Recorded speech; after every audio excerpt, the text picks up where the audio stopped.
In 2022, we issued 4 reports covering multiple tax preferences as part of our annual review cycle.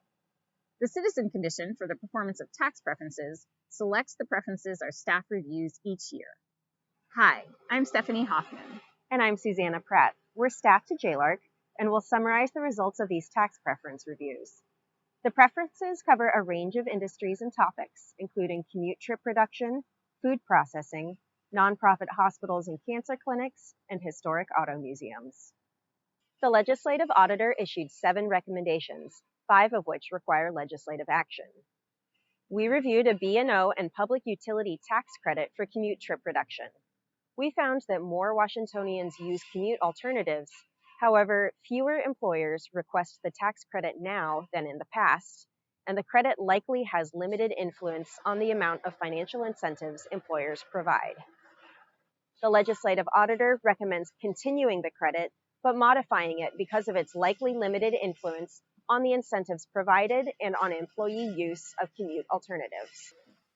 We also reviewed B&O tax preferences for 3 food processing industries: dairy, fruit and vegetable, and seafood. We found that dairy and fruit and vegetable beneficiaries had job and wage increases that exceeded industry and state averages.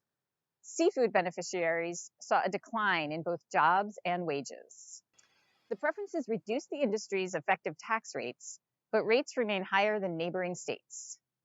The legislative auditor recommends continuing the tax preferences for dairy and fruit and vegetable processors and clarifying expectations for job and wage growth and the level of tax relief needed to meet those expectations. For seafood processors, the legislative auditor recommends reviewing and clarifying the preferences because it's unclear why more businesses are not using the preferences or what the legislature's expectations are for the industry's jobs and wages. We reviewed property tax exemptions for nonprofit hospitals and cancer clinics. These exemptions meet the inferred intent of encouraging charity care and community benefits. Beneficiaries provide 99% of charity care statewide and provide 3 times more charity care than they receive in tax savings. The legislative auditor recommends clarifying the objective of these preferences by including tax preference performance statements. The legislative auditor also makes 2 recommendations that do not require legislative action.